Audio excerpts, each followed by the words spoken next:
But this Kreg Accu-Cut circular saw track guide, it's got this aluminum rail section. It says splinter free, straight, accurate cuts for us low-level carpenters. It's quite a promise.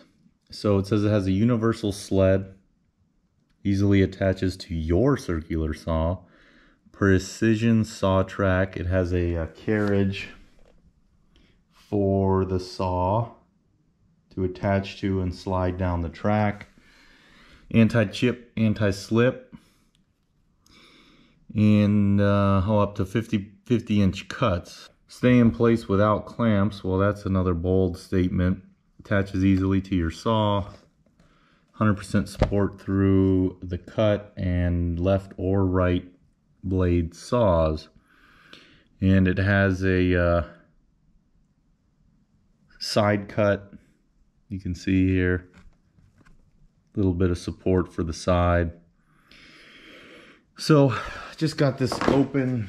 Track comes shipped separately, back to back. It's got these two holders so you can take this down and store it if that's too long. And then it's got these set screws in here.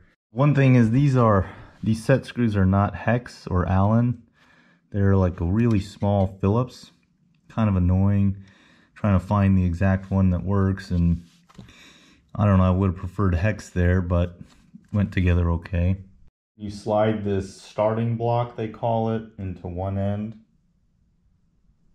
of the T-slots, and it just sits on one end. And this is the little chassis, and it's got this little filler edge or filler strip. You see there, that gray strip, and it's got the ribs facing up. So if you have a flat front saw or an angled front saw,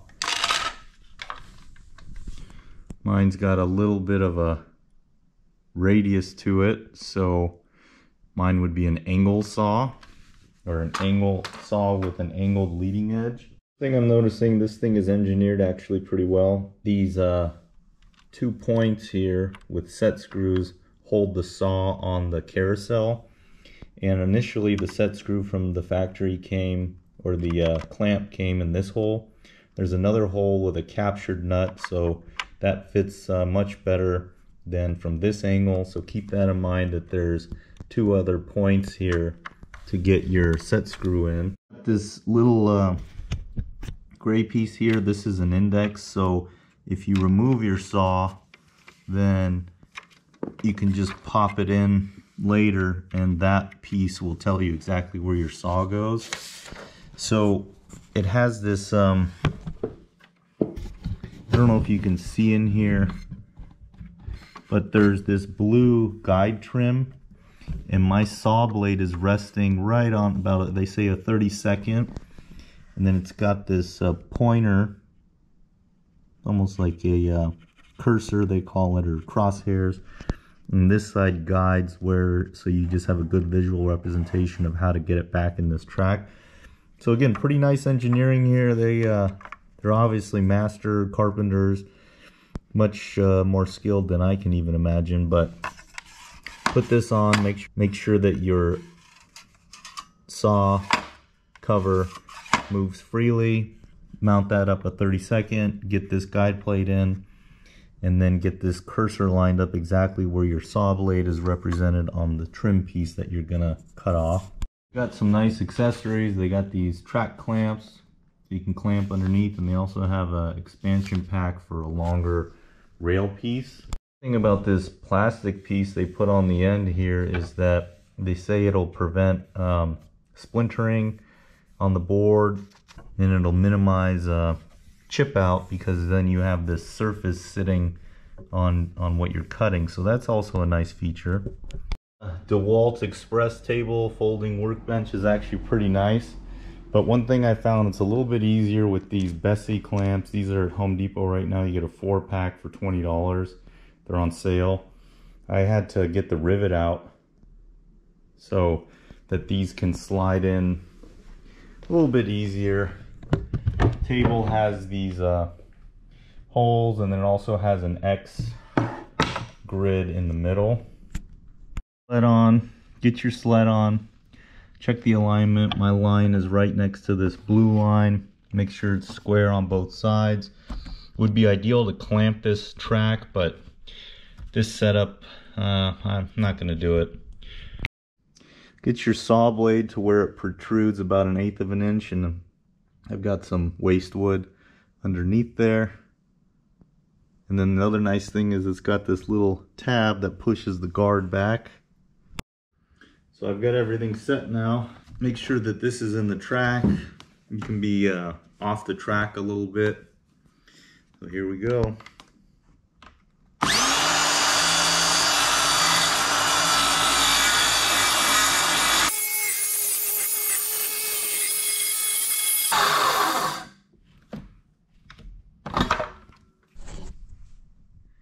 Looks like it gave me a pretty straight cut.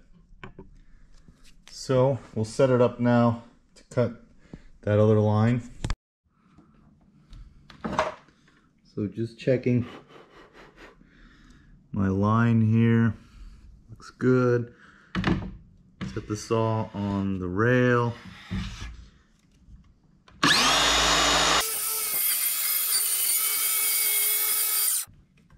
Now before I get to the very end, just want to make sure that my work is supported so stuff doesn't go flying. Got a little bit of support. Back off a little bit, start again. A little bit of weight shift there, but no problemo. So get the rail off. So here it is. You guys tell me. Looks pretty darn square if I've ever seen a square. Amateur carpenters rejoice. There hath been a solution. So Kreg, pretty nice. I think it was $60. The Home Depot. Check her out, man. Might make your life a little bit easier. I don't know if you guys care what I'm building or not. I'm building a storage stand for the laundry area with holes in here to support all the doodads so they can keep the house clean. They like that. Did seem to work pretty well.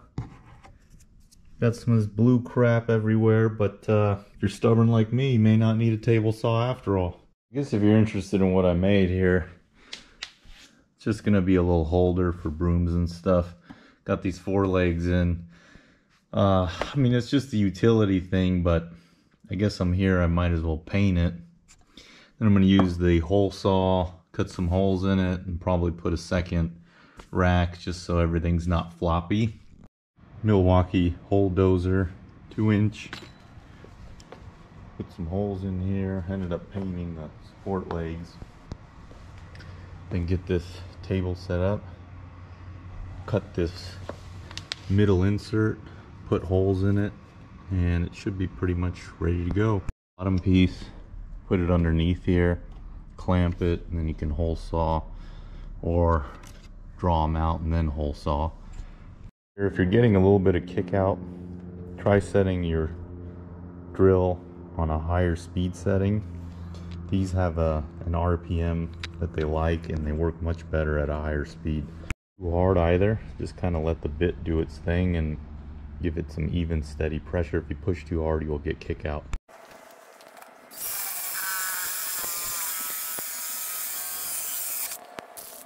Holes cut. These are 2-inch holes. It's 2.5 inch here for a dustpan. Next step is to get these little brackets in. These brackets in, shim it up or support it from the bottom to hold it at the right level. And the next step I'm going to do is optional. For my setup, I need it. What it is here, just drops in. Got 2-inch. You probably can get away with 1.5 inches, but keep in mind some of these heads are a little bit larger. So here you go. Tool storage, broom storage, everything you need. Let's put this little piece here. This just stop. You can store stuff up here and it won't push back. So that's pretty much the finished product. I'm going to put little carpet pads underneath.